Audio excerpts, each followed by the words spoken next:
ਵਾਹਿਗੁਰੂ ਸਾਹਿਬ JIO.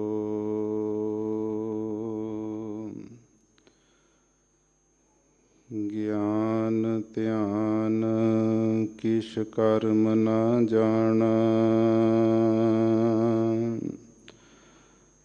ਸਾਰ ਨਾ ਜਾਣਾ ਤੇਰੀ।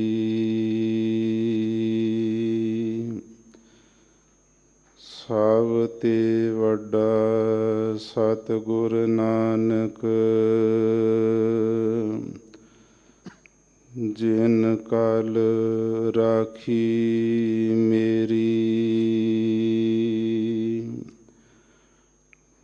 ਡੰਡੌਤ ਬੰਦਨ ਅਨਕ ਬਾਰ, ਸਰਬ ਕਲਾ ਸਮਰੱਥ। ਡੋਲਨ ਤੇ ਰਾਖੋ ਪ੍ਰਭੂ, ਨਾਨਕ ਦੇ ਕਰ ਹੱਥ। ਸੱਜਣ ਸੱਚਾ ਪਾਤਸ਼ਾਹ, ਸਿਰ ਸਾਹਾਂਦੈ ਸਾਹੁ। ਜਿਸ ਪਾਸ ਬੈਠਿਆ ਸੋਹੀਐ, ਸਭਨਾਂ ਦਾ ਵਿਸਾਹੋ। ਸਤਨਾਮ ਸ੍ਰੀ ਵਾਹਿਗੁਰੂ ਸਾਹਿਬ ਜੀ। ਰਾਗ ਧਨਾਸਰੀ ਮਹੱਲਾ ਤੀਜਾ, ਘਰ ਚੌਥਾ। ਇੱਕ ਓੰਕਾਰ ਸਤਿਗੁਰ ਪ੍ਰਸਾਦ। ਹਮ ਭੀਖਕ ਭਿਖਾਰੀ ਤੇਰੇ, ਤੂੰ ਨਿਜ ਪਤ ਹੈ ਦਾਤਾ। ਹੋ ਦਇਆਲ ਨਾਮ ਦੇਹੋ ਮੰਗਤ ਜਨ ਕਉ। ਸਦਾ ਰਹੋ ਰੰਗ ਰਾਤਾ, ਹਮ ਭੀਖਕ ਭਿਖਾਰੀ ਤੇਰੇ। ਤੂੰ ਨਿਜ ਪਤ ਹੈ ਦਾਤਾ। ਹੋ ਦਇਆਲ ਨਾਮ ਦੇਹੋ ਮੰਗਤ ਜਨ ਕਉ। ਸਦਾ ਰਹੋ ਰੰਗ ਰਾਤਾ, ਹਉ ਬਲਿਹਾਰੈ ਜਾਓ। ਸਾਚੇ ਤੇਰੇ ਨਾਮ ਵਿਟਹੋ, ਕਰਨ ਕਾਰਨ ਸਭਨਾ ਕਾ ਏਕੋ। ਅਵਰ ਨਾ ਦੂਜਾ ਕੋਈ, ਰਹਾਉ। ਬਹੁਤੇ ਫੇਰ ਭਏ ਕਿਰਪਨ ਕੋ, ਅਬ ਕਿਛ ਕਿਰਪਾ ਕੀਜੈ। ਹੋ ਦਇਆਲ ਦਰਸ਼ਨ ਦੇਹੋ ਆਪਣਾ, ਐਸੀ ਬਖਸ਼ ਕਰੀਜੈ। ਭਨਤ ਨਾਨਕ ਭਰਮ ਪਟ ਖੂਲੇ, ਗੁਰ ਪ੍ਰਸਾਦੀ ਜਾਣਿਆ। ਸਾਚੀ ਲਿਵ ਲਾਗੀ ਹੈ ਭੀਤਰ, ਸਤਿਗੁਰ ਸਿਉ ਮਨ ਮਾਨਿਆ। ਭਨਤ ਨਾਨਕ ਭਰਮ ਪਟ ਖੂਲੇ, ਗੁਰ ਪ੍ਰਸਾਦੀ ਜਾਣਿਆ। ਸਾਚੀ ਲਿਵ ਲਾਗੀ ਹੈ ਭੀਤਰ, ਸਤਿਗੁਰ ਸਿਉ ਮਨ ਮਾਨਿਆ। ਵਾਹਿਗੁਰੂ ਜੀ ਕਾ ਖਾਲਸਾ, ਵਾਹਿਗੁਰੂ ਜੀ ਕੀ ਫਤਿਹ। ਗਰੀਬ ਨਿਵਾਜ਼ ਅੰਤਰਜਾਮੀ ਸੱਚੇ ਪਾਤਸ਼ਾਹ ਜੀ ਦੀ ਸਾਜੀ ਨਵਾਜੀ, ਗੁਰੂ ਸਰੂਪ ਗੁਰੂ ਖਾਲਸਾ ਸਾਧ ਸੰਗਤ ਜੀਓ। ਆਪ ਜੀ ਜਿਤਨੇ ਵੀ ਗੁਰੂ ਪਿਆਰੇ ਮਾਈ ਭਾਈ ਦੂਰੋਂ ਨੇੜਿਓਂ ਚੱਲ ਕਰਕੇ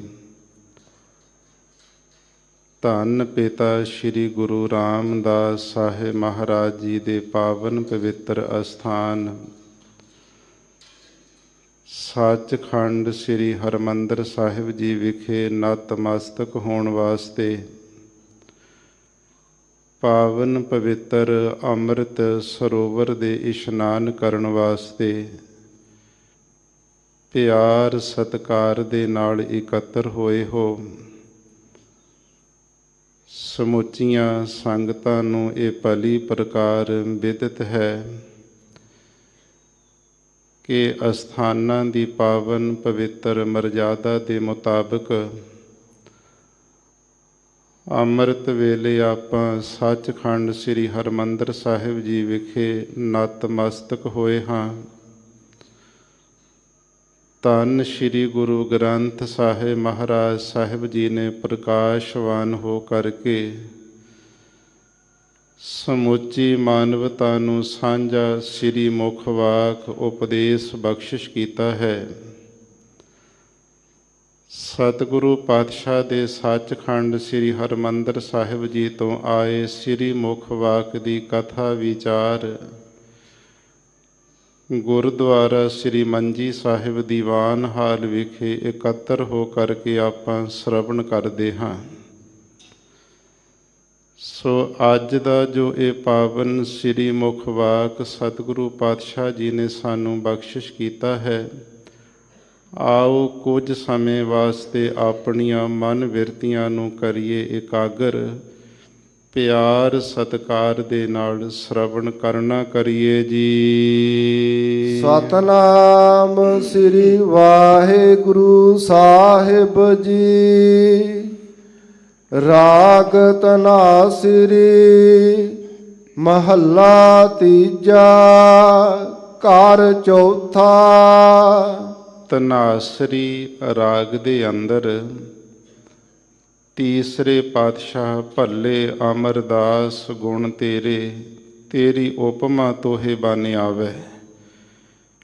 ਨਿਮਾਣਿਆਂ ਦੇ ਮਾਣ, ਨਿਤਾਣਿਆਂ ਦੇ ਤਾਣ, ਨਿਓਟਿਆਂ ਦੀ ਓਟ। ਧੰਨ ਸ੍ਰੀ ਗੁਰੂ ਅਮਰਦਾਸ ਸਾਹਿਬ ਮਹਾਰਾਜ ਸਾਹਿਬ ਜੀ ਦਾ ਪਾਵਨ ਇਹ ਸ਼ਬਦ ਉਚਾਰਨ ਕੀਤਾ ਹੋਇਆ ਹੈ। ਇਸ ਸ਼ਬਦ ਨੂੰ ਸਤਿਗੁਰੂ ਜੀ ਨੇ ਨਾਲ ਗਾਇਨ ਕਰਨ ਦਾ ਢੰਗ ਵੀ ਲਿਖ ਦਿੱਤਾ।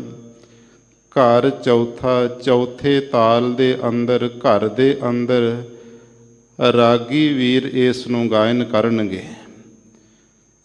ਇਹ ਪਾਵਨ ਸ਼ਬਦ ਸ੍ਰੀ ਗੁਰੂ ਗ੍ਰੰਥ ਸਾਹਿਬ ਜੀ ਦੇ ਨਵੀਨ ਸਵਰੂਪਾਂ ਦੇ ਉੱਪਰ 666 ਅੰਗ ਦੇ ਉੱਪਰ ਸੁਭਾਏਮਾਨ ਹੈ। ਇੱਕ ਓੰਕਾਰ ਸਤਿਗੁਰ ਪ੍ਰਸਾਦ। ਅਕਾਲ ਪੁਰਖ ਪਰਮਾਤਮਾ ਵਾਹਿਗੁਰੂ ਜੀ ਦਾ ਵਸਤੂ ਨਿਰਦੇਸ਼ ਮੰਗਲ ਕੀਤਾ ਹੈ ਸਤਿਗੁਰਾਂ ਨੇ। ਜਿਸ ਮੰਗਲ ਦੇ ਅੰਦਰ ਕਿਸੇ ਵਸਤੂ ਦਾ ਨਿਰਦੇਸ਼ ਕਹੀਏ ਨਿਰਣਾ ਹੋ ਜਾਵੇ, ਵਸਤੂ ਕੀ ਹੈ, ਉਸ ਦਾ ਸਰੂਪ ਕੈਸਾ ਹੈ, ਉਸ ਦਾ ਕੋਈ ਕਿਰਿਆ ਕਰਮ ਕੀ ਹੈ, ਉਹਨੂੰ ਵਸਤੂ ਨਿਰਦੇਸ਼ ਮੰਗਲ ਕਹਿੰਦੇ ਨੇ। ਇੱਕ ਓੰਕਾਰ ਸਤਿਗੁਰ ਪ੍ਰਸਾਦ, ਪਰਮਾਤਮਾ ਵਾਹਿਗੁਰੂ ਇੱਕ ਹੈ। ਸਜਾਤੀ ਵਜਾਤੀ ਸਵੈਗਤ ਤਿੰਨ ਭੇਦਾਂ ਤੋਂ ਰਹਿਤ ਹੋਣ ਕਰਕੇ ਏਕੇ ਦੇ ਨਾਲ ਇੱਕ ਦਾ ਜਨਾਇਕ ਸਤਿਗੁਰਾਂ ਨੇ ਬਣਾਇਆ। ਓੰਕਾਰ ਸਮੂਹ ਜਿਤਨੇ ਜੀਵ ਪਰਮਾਤਮਾ ਨੇ ਪੈਦਾ ਕੀਤੇ ਉਹਨਾਂ ਦਾ ਪ੍ਰਕਾਸ਼ਕ ਹੈ ਪਰਮਾਤਮਾ। ਓੰਕਾਰ ਉਚਾਰਨ ਮਾਤਰ ਤਮਾਮ ਜੀਵਾਂ ਦੀ ਰੱਖਿਆ ਕਰਨ ਵਾਲਾ ਉਹ ਹੈ ਇੱਕ ਓੰਕਾਰ ਪਰਮੇਸ਼ਰ। ਉਹਦਾ ਸਰੂਪ ਕੈਸਾ ਹੈ? ਸੱਤ ਤੱਤੇ ਨੂੰ ਸਿਹਾਰੀ ਲਾ ਕੇ ਸਤਿਗੁਰਾਂ ਨੇ ਸੱਚ ਦਾ ਵਾਚਕ ਬਣਾਇਆ। ਆਦ ਸੱਚ ਜੁਗਾਦ ਸੱਚ ਹੈ, ਭੀ ਸੱਚ ਨਾਨਕ ਹੋਸੀ ਭੀ ਸੱਚ।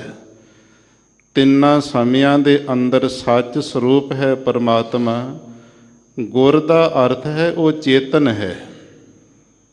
ਜਿਸ ਤਰ੍ਹਾਂ ਜਿਹੜੀਆਂ ਕੋਈ ਵਸਤੂਆਂ ਪਰਮਾਤਮਾ ਵਾਹਿਗੁਰੂ ਜੀ ਨੇ ਬਣਾਈਆਂ, ਉਹਦੀ ਜੋਤ ਤੋਂ ਬਿਨਾਂ ਸਾਰੀਆਂ ਜੜ ਹਨ। ਪਰਮੇਸ਼ਰ ਵਾਹਿਗੁਰੂ ਜੇ ਚਾਹੇ ਤਾਂ ਜੜਤਾ ਵਾਲਿਆਂ ਨੂੰ ਵੀ ਚੇਤਨਤਾ ਦੇ ਸਕਦਾ ਹੈ। ਸਾਰਿਆਂ ਵਿੱਚ ਪਰਮਾਤਮਾ ਵਾਹਿਗੁਰੂ ਦੀ ਜੋਤ ਕਰਕੇ ਚੇਤਨਤਾਈ ਦੇ ਕਾਰਜ ਕਰਦੇ ਹਾਂ। ਇਸ ਲਈ ਗੁਰ ਦਾ ਅਰਥ ਹੈ ਚੇਤਨ ਤੇ ਪ੍ਰਸਾਦ ਦਾ ਅਰਥ ਹੈ ਆਨੰਦ ਸੁਖ ਸਰੂਪ। ਐਸਾ ਇੱਕ ਓੰਕਾਰ ਪਰਮਾਤਮਾ ਸੱਚਾ ਹੈ, ਚੇਤਨ ਸਰੂਪ ਹੈ, ਪ੍ਰਸਾਦ ਆਨੰਦ ਸਰੂਪ ਹੈ। ਉਹਦੀ ਪ੍ਰਾਪਤੀ ਸਤਿਗੁਰਾਂ ਦੀ ਪ੍ਰਸਾਦ ਕਹੀਏ ਕਿਰਪਾ ਦੇ ਨਾਲ ਹੁੰਦੀ ਹੈ। ਹਮ ਭੀਖਕ ਭਿਖਾਰੀ ਤੇਰੇ। ਧੰਨ ਸ਼੍ਰੀ ਗੁਰੂ ਅਮਰਦਾਸ ਸਾਹਿਬ ਮਹਾਰਾਜ ਜੀ ਪਾਵਨ ਪਵਿੱਤਰ ਸ਼ਬਦ ਦੇ ਅੰਦਰ ਸਾਨੂੰ ਪਰਮਾਤਮਾ ਜੀ ਦੇ ਸਨਮੁਖ ਬੇਨਤੀਆਂ ਕਰਨ ਦਾ ਢੰਗ ਸਿਖਾਉਂਦੇ ਨੇ। ਪਰਮਾਤਮਾ ਦੇ ਅੱਗੇ ਕਿਵੇਂ ਅਰਜ਼ੋਈ ਕਰਨੀ, ਕੀ ਬੇਨਤੀਆਂ ਅਰਦਾਸਾਂ ਕਰਨੀਆਂ ਹਨ। ਹੱਥ ਜੋੜ ਕੇ ਇਹ ਬੇਨਤੀ ਕਰ ਗੁਰਸਿੱਖਾ, ਹਮ ਭੀਖਕ ਭਿਖਾਰੀ ਤੇਰੇ। ਦੋ ਸ਼ਬਦ ਆਏ ਨੇ, ਇੱਕ ਭੀਖਕ ਹੈ, ਇੱਕ ਭਿਖਾਰੀ ਹੈ। ਅਰਥ ਦੋਹਾਂ ਦਾ ਹੀ ਮੰਗਤਾ ਹੈ। ਹਮ ਦਾ ਅਰਥ ਹੈ ਤਮਾਮ ਜਿਤਨੇ ਵੀ ਜੀਵ ਆਪ ਜੀ ਨੇ ਪੈਦਾ ਕੀਤੇ ਪਰਮਾਤਮਾ, ਸਾਰੇ ਜੀਵ ਹੀ ਭੀਖਕ ਤੇਰੇ ਦਰ ਦੇ ਮੰਗਤੇ ਨੇ, ਭੀਖ ਮੰਗਦੇ ਨੇ। ਕੋਈ ਝੋਲੀ ਅੱਡ ਕੇ ਦੁੱਧ ਪਦਾਰਥ ਮੰਗਦਾ ਹੈ, ਕੋਈ ਪਰਮਾਤਮਾ ਦੇ ਦਰ ਤੇ ਝੋਲੀ ਅੱਡ ਕੇ ਪੁੱਤਰਾਂ ਦੀ ਪੁੱਤ ਦੀ ਦਾਤ ਮੰਗਦਾ ਹੈ, ਕੋਈ ਆਪਣਾ ਅਹੁਦਾ ਮੰਗਦਾ, ਕੋਈ ਮਾਣ ਸਤਿਕਾਰ ਪਤ ਇੱਜ਼ਤ ਵਡਿਆਈ ਸੋਭਾ ਮੰਗਦਾ ਹੈ। ਸਾਰੀ ਦੁਨੀਆ ਮੰਗਦੀ ਹੈ ਪਰਮਾਤਮਾ ਦੇ ਦਰ ਤੇ। ਇਸ ਲਈ ਸਤਿਗੁਰੂ ਪਾਤਸ਼ਾਹ ਕਹਿੰਦੇ ਹਮ ਤਮਾਮ ਜਿਤਨੇ ਜੀਵ ਭੀਖਕ ਭਿਖਾਰੀ ਨੇ ਆਪ ਦੇ ਦਰ ਦੇ ਭਿਖਿਆ ਮੰਗਦੇ, ਪਰੰਤੂ ਅਸੀਂ ਦਾਸ ਭਿਖਾਰੀ ਤੇਰੇ। ਤੇਰੇ ਸਰੂਪ ਦੇ ਭਿਖਾਰੀ ਹਾਂ ਕਿ ਪਰਮਾਤਮਾ ਜੀ ਮੈਨੂੰ ਆਤਮਕ ਸਵਰੂਪ ਦੀ ਸੋਝੀ ਦੇ ਦਿਓ, ਮੇਰੀ ਝੋਲੀ ਵਿੱਚ ਗਿਆਨ ਪਾ ਦਿਓ। ਮੈਂ ਸਮਝ ਲਵਾਂ ਕਿ ਮਨ ਤੋਂ ਜੋਤ ਸਰੂਪ ਹੈ, ਆਪਣਾ ਮੂਲ ਪਛਾਣ। ਜਿਹੜੀ ਆਤਮਾ ਪਰਮੇਸ਼ਰ ਵਾਹਿਗੁਰੂ ਆਪ ਦੀ ਜੋਤ ਹੈ, ਉਹਦੇ ਗਿਆਨ ਦੀ ਸੋਝੀ ਮੈਨੂੰ ਦੇ ਦਿਓ। ਅਸੀਂ ਆਪ ਦੇ ਸਰੂਪ ਦੇ ਭਿਖਾਰੀ ਮੰਗਦੇ ਹਾਂ, ਤੇਰਾ ਸਰੂਪ ਮੰਗਦੇ ਹਾਂ। ਤੂੰ ਨਿਜ ਪਤ ਹੈ ਦਾਤਾ। ਹੇ ਅਕਾਲ ਪੁਰਖ ਪਰਮਾਤਮਾ ਵਾਹਿਗੁਰੂ ਜੀ, ਤੁਸੀਂ ਨਿਜ ਕਹੀਏ ਆਪ ਸਾਰੀ ਸ੍ਰਿਸ਼ਟੀ ਦੇ ਪਤੀ ਹੋ। ਪਤੀ ਦਾ ਅਰਥ ਮਾਲਕ ਹੋ, ਸਾਰਿਆਂ ਨੂੰ ਬੰਨਿਆ ਹੋਇਆ ਹੁਕਮ ਦੇ ਵਿੱਚ।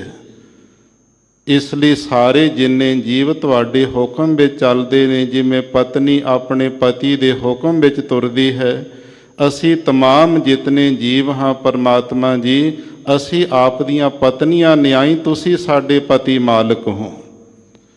ਫਿਰ ਸਤਿਗੁਰੂ ਪਾਤਸ਼ਾਹ ਕਹਿੰਦੇ ਦਾਤਾ।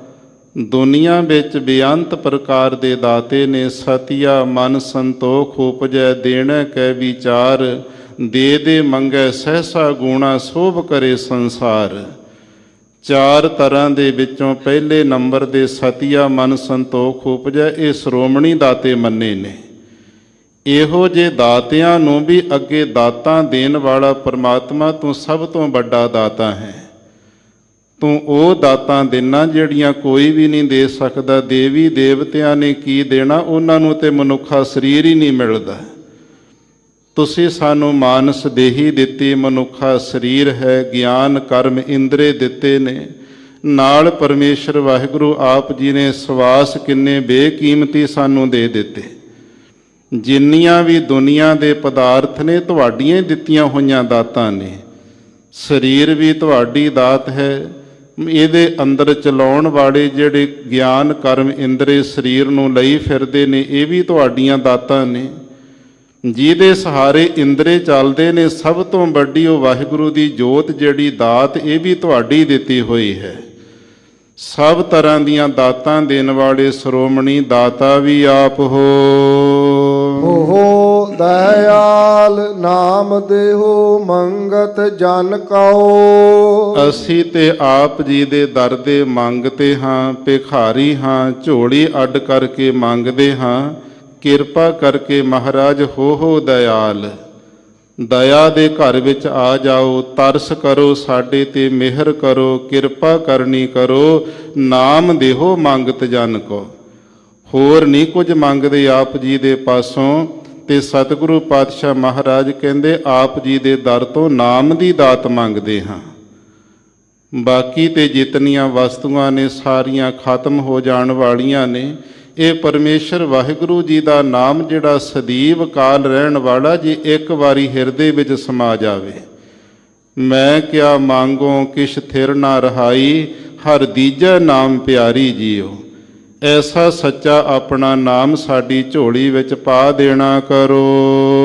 ਸਦਾ ਰਹੋ ਰੰਗ ਰਾਤਾ। ਫਿਰ ਹਮੇਸ਼ਾ ਵਾਸਤੇ ਅਸੀਂ ਆਪ ਜੀ ਦੇ ਰੰਗ ਪ੍ਰੇਮ ਦੇ ਵਿੱਚ ਹੀ ਰਾਤਾ ਕਹੀਏ, ਤਦਾਕਾਰ ਹੋ ਕਰਕੇ ਰਹਿਣਾ ਕਰੀਏ। ਹਉ ਬਲਿਹਾਰ ਜਾਓ। ਹੇ ਅਕਾਲ ਪੁਰਖ ਪਰਮਾਤਮਾ ਜੀ, ਅਸੀਂ ਬਲਿਹਾਰ ਜਾਂਦੇ ਹਾਂ, ਕੁਰਬਾਨ ਜਾਂਦੇ ਹਾਂ।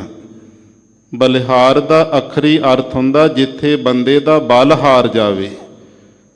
ਆਪਣੇ ਸਰੀਰ ਦੇ ਉੱਤੇ, ਜਿਸਮਾਨੀ ਬਲ ਦੇ ਉੱਤੇ ਬੜਾ ਬੰਦਾ ਮਾਣ ਕਰਦਾ, ਮੈਂ ਸਰੀਰ ਕਰਕੇ ਬੜਾ ਤਕੜਾ ਹਾਂ।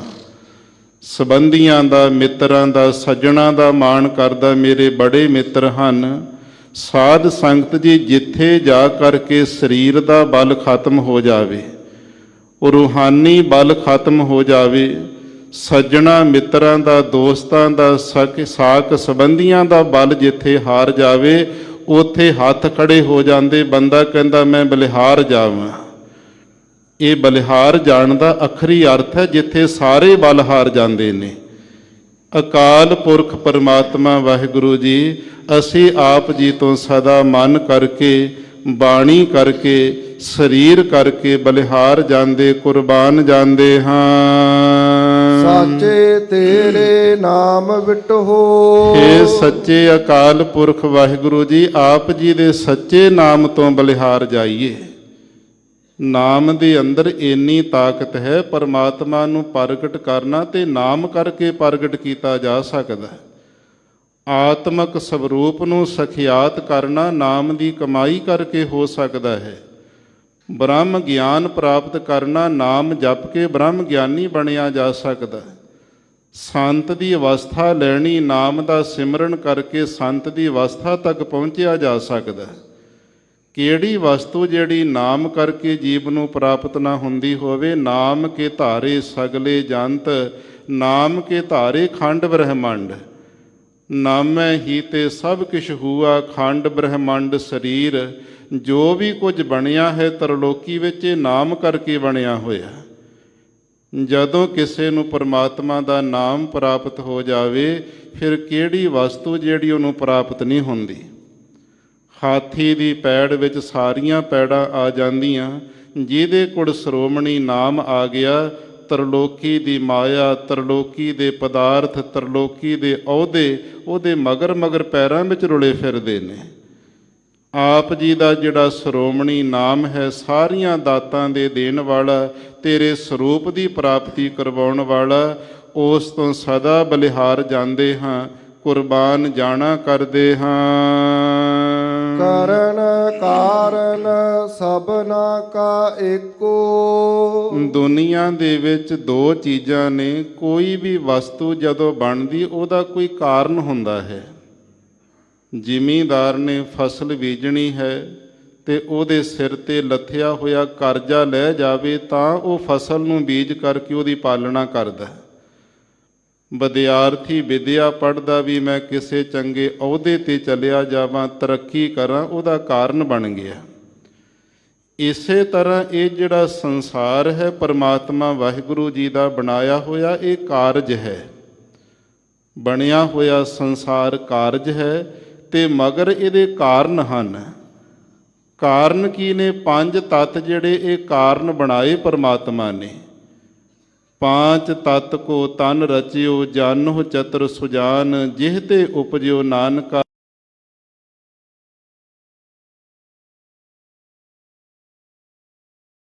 ਤਤ ਬਣਾਇਆ, ਹਵਾ ਬਣਾਈ ਹੈ, ਅਗਨੀ ਬਣਾਈ, ਆਕਾਸ਼ ਬਣਾਇਆ। ਇਹ ਕਾਰਨ ਹਨ ਪੰਜੇ। ਜੇ ਕਾਰਨ ਨਾ ਹੋਣ ਤੇ ਕਾਰਜ ਨਹੀਂ ਕਦੇ ਬਣਿਆ ਕਰਦਾ। ਚਾਰ ਤੱਤਾਂ ਨਾਲ ਸਰੀਰ ਕੋਈ ਜਿਉਂਦਾ ਨਹੀਂ ਰਹਿ ਸਕਦਾ ਤੇ ਛੇਵਾਂ ਤੱਤ ਕਿਸੇ ਨੇ ਬਣਾਇਆ ਨਹੀਂ, ਅੱਜ ਤੱਕ ਨਾ ਕੋਈ ਬਣਾ ਸਕੇਗਾ। ਇਹ ਜਿੰਨਾ ਵੀ ਕਾਰਨ ਕਹੀਏ ਸੰਸਾਰ ਹੈ ਤੇ ਕਾਰਨ ਇਹਦੇ ਪੰਜ ਤੱਤ ਨੇ। ਸਭਨਾ ਕਾ ਏਕੋ, ਸਾਰਿਆਂ ਨੂੰ ਬਣਾਉਣ ਵਾਲਾ ਇੱਕੋ ਇੱਕ ਪਰਮਾਤਮਾ ਹੈ। ਪਾਣੀ ਕਿਹਨੇ ਬਣਾਇਆ? ਪਰਮਾਤਮਾ ਵਾਹਿਗੁਰੂ ਨੇ। ਧਰਤੀ ਤੋਂ 10 ਗੁਣਾ ਜ਼ਿਆਦਾ ਪਾਣੀ ਬਣਾ ਕੇ ਰੱਖਿਆ ਪਿਆ। ਆਕਾਸ਼ ਜਿਹੜਾ ਬਿਨਾਂ ਥੰਮਲਿਆਂ ਤੋਂ ਖੜਾ ਕੀਤਾ, ਪਰਮਾਤਮਾ ਵਾਹਿਗੁਰੂ ਨੇ ਖੜਾ ਕੀਤਾ ਹੋਇਆ। ਧਰਤੀ ਪਾਣੀ ਵਿੱਚ ਇੱਕ ਡਲਾ ਰੱਖੋ ਕਿਤੇ ਬਰਤਨ ਪਾਣੀ ਭਰ ਕਰਕੇ, ਉਹ ਸਾਰਾ ਖਰ ਕੇ ਪਾਣੀ ਦਾ ਰੂਪ ਹੋ ਜਾਵੇਗਾ। ਇਹ ਧਰਤੀ ਦੇ ਹੇਠਾਂ ਵੀ ਪਾਣੀ, ਆਲੇ ਦੁਆਲੇ ਵੀ ਪਾਣੀ, ਉੱਪਰ ਬੱਦਲਾਂ ਵਿੱਚ ਵੀ ਪਾਣੀ, ਤੇ ਧਰਤੀ ਖਰ ਕੇ ਗਰਕ ਕਿਉਂ ਨਹੀਂ ਹੋ ਜਾਂਦੀ? ਪਰਮਾਤਮਾ ਦੀ ਬਣਾਈ ਹੈ, ਉਹਦੇ ਹੁਕਮ ਦੇ ਵਿੱਚ ਖੜੀ ਹੈ। ਸਾਰੇ ਜਿੰਨੇ ਕਾਰਜ ਬਣਿਆ, ਜਿੰਨੇ ਇਹਦੇ ਪੰਜੇ ਹੀ ਤੱਤਾਂ ਦਾ ਕਾਰਨ ਹੈ, ਇਹ ਬਣਾਉਣ ਵਾਲਾ ਇੱਕੋ ਇੱਕ ਪਰਮਾਤਮਾ ਵਾਹਿਗੁਰੂ ਆਪ ਹੈ। ਆਵਰ ਨਾ ਦੂਜਾ ਕੋਈ। ਆਵਰ ਦਾ ਅਰਥ ਹੈ ਕਿ ਹੋਰ ਕਿਸੇ ਵੀ ਸਥਾਨ ਵਿੱਚ ਪਰਮਾਤਮਾ ਤੋਂ ਬਿਨਾਂ ਬਣਾਉਣ ਵਾਲਾ ਦੂਸਰਾ ਕੋਈ ਨਹੀਂ ਕਿਹਾ ਜਾਂਦਾ। ਰਹਾਉ। ਵਿਸਰਾਮ ਅਸਥਾਈ ਦੇ ਕੇ ਸਤਿਗੁਰੂ ਉਚਾਰਨ ਕਰਦੇ ਹਨ। ਬਹੁਤੇ ਫੇਰ ਪਏ ਕਿਰਪਨ ਕੋ। ਇਹ ਜਿਹੜਾ ਜੀਵ ਹੈ ਇਹ ਬਹੁਤਾ ਹੀ ਕਿਰਪਨ ਕੰਜੂਸ ਹੈ, ਬਹੁਤ ਸੂਮ ਬਣ ਗਿਆ ਬੰਦਾ। ਕਿਰਪਨ ਬੰਦਾ ਸੂਮ ਹੁੰਦਾ ਜਿਹੜਾ ਮਾਇਆ ਦਮੜੇ ਦਮੜੇ ਕਰਕੇ, ਕੌਡੀ ਕੌਡੀ ਕਰਕੇ ਜੋੜੀ ਜਾਵੇ, ਵਿੱਚੋਂ ਇੱਕ ਕਾਣੀ ਕੌਡੀ ਵੀ ਨਾ ਕੱਢਣੀ ਕਰੇ। ਉਹਨੂੰ ਕਿਰਪਨ ਕਹਿੰਦੇ। ਸੂਮ ਜਿਹੜਾ ਬੰਦਾ ਹੈ। ਇੱਧਰ ਅਕਾਲ ਪੁਰਖ ਪਰਮਾਤਮਾ ਵਾਹਿਗੁਰੂ ਜੀ ਨੇ ਬੇਅੰਤ ਇਹਨੂੰ ਸਵਾਸਾਂ ਦੀ ਦਾਤ ਦੇ ਕੇ ਮਾਤ ਲੋਕ ਦੇ ਵਿੱਚ ਭੇਜਿਆ ਸੀ। ਕਾਹਦੇ ਵਾਸਤੇ ਆਇਆ ਸੀ? ਪ੍ਰਾਣੀ ਤੋਂ ਆਇਆ ਲਾਹਾ ਲੈਣ, ਲੱਗਾ ਕਿਤ ਕੋ ਫਕੜੇ ਸਾ ਮੁਕਦੀ ਚੱਲੀ ਰਹਿਣ। ਕੀ ਕਰਨਾ ਸੀ? ਸਾਸ ਸਾਸ ਸਿਮਰੋ ਗੋਬਿੰਦ, ਮਨ ਅੰਤਰ ਕੀ ਉਤਰੈ ਚਿੰਦ। ਇੱਕ ਇੱਕ ਸਵਾਸ ਨਾਲ ਪਰਮਾਤਮਾ ਦਾ ਨਾਮ ਜਪਣਾ ਸੀ, ਚਿੰਤਨ ਕਰਨਾ ਸੀ। ਇੱਧਰੋਂ ਬੜਾ ਕਿਰਪਨ ਸੂਮ ਬਣ ਗਿਆ। ਇੱਕ ਸਵਾਸ ਵੀ ਨਹੀਂ ਲਾਇਆ ਪਰਮਾਤਮਾ ਦਾ ਸਿਮਰਨ ਕਰਨ ਦੇ ਵਾਸਤੇ। ਫਿਰ ਉਹਦਾ ਇਹਨੂੰ ਜਾ ਕਰਕੇ ਫਲ ਕੀ ਮਿਲੇਗਾ? ਬਹੁਤੇ ਫੇਰ ਪਏ। ਬਹੁਤ ਸਾਰੇ ਫੇਰੇ ਜਿਹੜੇ ਚੱਕਰ ਹਨ 84 ਲੱਖ ਜੂਨਾਂ ਦੇ ਵਿੱਚ ਉਹ ਪੈ ਜਾਂਦੇ ਨੇ। ਪਏ ਹੋਏ ਨੇ ਜੀਵਾਂ ਨੂੰ ਸਾਧ ਸੰਗਤ ਜੀ, ਜਿਨ੍ਹਾਂ ਨੇ ਆਪਣੀ ਜ਼ਿੰਦਗੀ ਸਿਮਰਨ ਤੋਂ ਬਿਨਾਂ, ਵਾਹਿਗੁਰੂ ਦੇ ਨਾਮ ਚਿੰਤਨ ਤੋਂ ਬਿਨਾਂ ਬਸਰ ਕਰ ਲਈ। ਜਮ ਜਮ ਮਰੈ ਮਰੈ ਫਿਰ ਜੰਮੈ, ਬਹੁਤ ਸਜਾਏ ਪਾਇਆ ਦੇਸ ਲੰਮੈ। ਐਸੀ ਹਾਲਤ ਹੁੰਦੀ, ਵਾਰ-ਵਾਰ ਜੰਮਦਾ ਤੇ ਵਾਰ-ਵਾਰ ਹੀ ਮਰਦਾ ਹੈ। ਗਰੀਬ ਨਵਾਜ ਧੰਨ ਗੁਰੂ ਅਮਰਦਾਸ ਮਹਾਰਾਜ ਜੀ ਕਹਿੰਦੇ, ਹੈ ਅਕਾਲ ਪੁਰਖ ਪਰਮਾਤਮਾ ਜੀ, ਅਸੀਂ ਕਿਰਪਨ ਜਿਹੜੇ ਸੂਮ ਬੰਦੇ ਹਾਂ, ਕੰਜੂਸ ਹਾਂ, ਪਰਮਾਤਮਾ ਵਾਹਿਗੁਰੂ ਦੇ ਨਾਮ ਨੂੰ ਜਪਣ ਵਾਸਤੇ ਸਵਾਸ ਨਹੀਂ ਦੇ ਸਕਦੇ। ਫਿਰ ਉਹਨਾਂ ਨੂੰ ਬਹੁਤ ਸਾਰੇ ਫੇਰੇ ਪੈਂਦੇ ਨੇ, ਚੱਕਰ ਪੈ ਜਾਂਦੇ ਹਨ।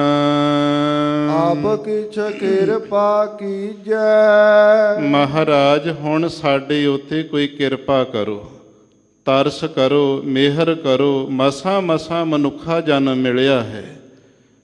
ਇਹ ਦੇਹੀ ਤਾਂ ਵਾਹਿਗੁਰੂ ਦਾ ਸਿਮਰਨ ਕਰਕੇ ਉਹਦੇ ਵਿੱਚ ਭੇਦ ਹੋਣ ਵਾਸਤੇ ਪਰਮਾਤਮਾ ਨੇ ਦਿੱਤੀ ਸੀ।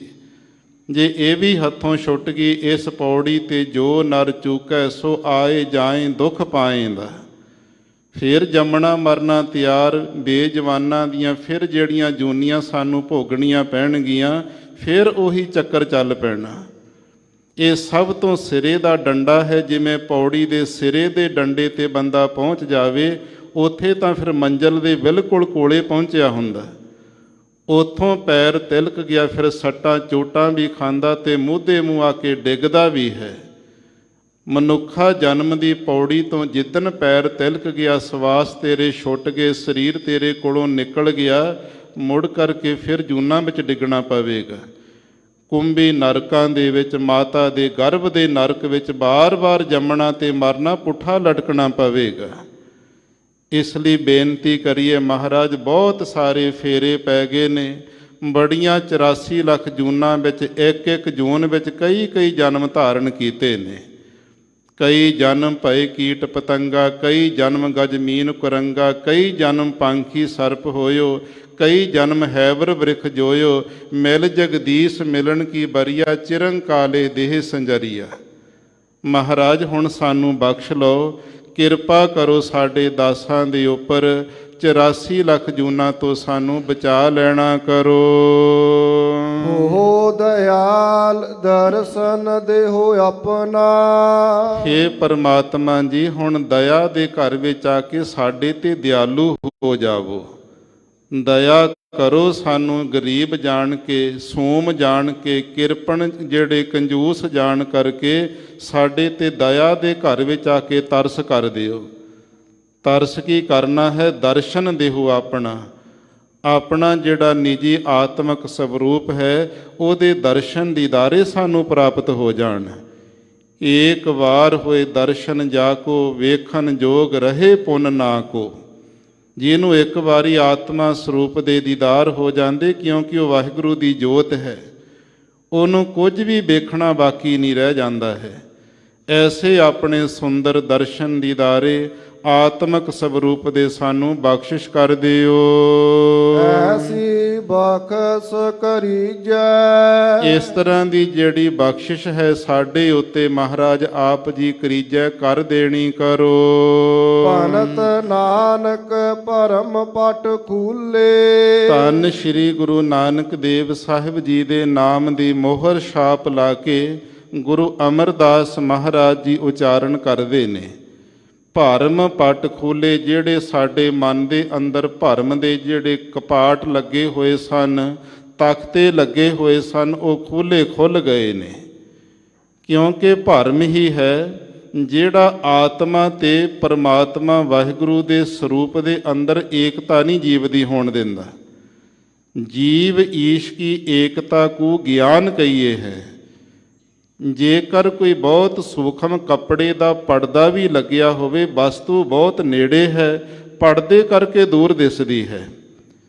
ਇਸੇ ਤਰ੍ਹਾਂ ਆਤਮਾ ਸਰੂਪ ਜਿਹੜਾ ਹੈ ਬਹੁਤ ਹੀ ਸੂਖਸ਼ਮ ਤੋਂ ਸੂਖਸ਼ਮ ਹੈ, ਅਤਿਅੰਤ ਨੇੜੇ ਹੈ। ਸਾਰੇ ਗਿਆਨ ਕਰਮ ਇੰਦਰੀਆਂ ਨੂੰ ਉਹ ਪ੍ਰਫੁੱਲਤ ਕਰਦਾ ਹੈ। ਪਰੰਤੂ ਪੰਜ ਜਿਹੜੇ ਸਾਡੇ ਅੰਦਰ ਕੋਸ਼ ਹਨ, ਇਹ ਪਰਦਿਆਂ ਦੀ ਨਿਆਈ ਉਹਨੂੰ ਢਕੀ ਬੈਠੇ ਨੇ। ਜਿਸ ਵੇਲੇ ਵਿਦਿਆ ਪੜ੍ਹਦੇ ਸੀ ਤੇ ਮਹਾਤਮਾ ਬੜਾ ਸੁਖੈਨ ਰੂਪ ਦੇ ਵਿੱਚ ਇਹ ਸਮਝਾਉਂਦੇ ਸਨ ਕਿ ਆਤਮਾ ਸਰੂਪ ਨੂੰ ਪੰਜ ਕੋਸ਼ਾਂ ਦੇ ਪਰਦਿਆਂ ਨੇ ਢਕਿਆ ਕਿਵੇਂ ਹੈ। ਕਿਉਂ ਨਹੀਂ ਦੀਦਾਰ ਹੁੰਦੇ ਉਸ ਆਤਮਿਕ ਵਸਤੂ ਦੇ? ਤੇ ਉਹਨਾਂ ਨੇ ਇੱਕ ਗੰਢਾ ਪਿਆਜ਼ ਲੈ ਕੇ ਸਮਝਾਉਣਾ। ਪਿਆਜ਼ ਦੇ ਵਿਚਕਾਰ ਬਿਲਕੁਲ ਭੂਕਾਂ ਹੁੰਦੀਆਂ, ਜਿੱਥੋਂ ਉਹ ਗੰਢਾ ਅੱਗੇ ਪੈਦਾ ਹੁੰਦਾ, ਪ੍ਰਫੁੱਲਤ ਹੁੰਦਾ ਹੈ। ਉਸ ਭੂਕ ਦੇ ਆਲੇ ਦੁਆਲੇ ਸੂਖਸ਼ਮ ਜਿਹੜੇ ਸੈੱਲ ਹੁੰਦੇ ਉਸ ਪਿਆਜ਼ ਵਿੱਚ, ਉਹਦੇ ਦੁਆਲੇ ਮੋਟੀ ਪਰਤ ਲੱਗੀ ਹੁੰਦੀ। ਫਿਰ ਇੱਕ ਪਰਤ ਲਾ ਦਈਏ ਤੇ ਦੂਜੀ ਪਰਤ ਖੋਲ ਦਈਏ, ਤੀਸਰੀ ਪਰਤ ਉਹਦੀ ਜਿਹੜਾ ਛਿਲਕਾ ਪਿਆਜ਼ ਦਾ ਲਾਹੀ ਜਾਈਏ। ਹੌਲੀ ਹੌਲੀ ਜਦੋਂ ਸਾਰੇ ਛਿਲਕੇ ਲੈ ਜਾਂਦੇ ਤੇ ਭੂਕ ਦੇ ਤੱਕ ਉਹ ਬੰਦਾ ਉੱਥੇ ਤੱਕ ਪਹੁੰਚ ਜਾਂਦਾ। ਇਉਂ ਜਿਹੜਾ ਸਾਡਾ ਆਤਮਿਕ ਸਵਰੂਪ ਹੈ, ਇਹ ਇੱਕ ਭੂਕ ਦੀ ਨਿਆਈ ਹੈ, ਇਹ ਵਿਚਕਾਰ ਹੈ। ਇਹਦੇ ਆਲੇ ਦੁਆਲੇ ਪੰਜ ਜਿਹੜੇ ਕੋਸ਼ ਬਣੇ ਹੋਏ ਨੇ, ਤੇ ਜਿਸ ਨੂੰ ਸਾਧ ਸੰਗਤ ਜੀ ਅੰਨਮੈ ਕੋਸ਼ ਕਹਿੰਦੇ ਨੇ, ਪ੍ਰਾਣਮੈ ਕੋਸ਼, ਮਨੋਮੈ ਕੋਸ਼, ਵਿਗਿਆਨਮੈ ਕੋਸ਼, ਆਨੰਦਮੈ ਕੋਸ਼। ਇਹ ਪੰਜ ਕੋਸ਼ਾਂ ਦੇ ਪਰਦਿਆਂ ਨੇ ਆਤਮਾ ਵਸਤੂ ਨੂੰ ਕੱਜਿਆ ਹੋਇਆ, ਢਕਿਆ ਹੋਇਆ। ਜਿਵੇਂ ਜਿਵੇਂ ਇੱਕ ਕੋਸ਼ ਨੂੰ ਲੰਘ ਕੇ ਅੱਗੇ ਜਾਂਦਾ ਸਿਮਰਨ ਅਭਿਆਸ ਕਰਨ ਵਾਲਾ, ਤੇ ਹੌਲੀ ਹੌਲੀ ਆਤਮਾ ਰੂਪ ਦੇ ਦਰਸ਼ਨ ਦੀਦਾਰਿਆਂ ਤੱਕ ਪਹੁੰਚ ਜਾਂਦਾ ਹੈ।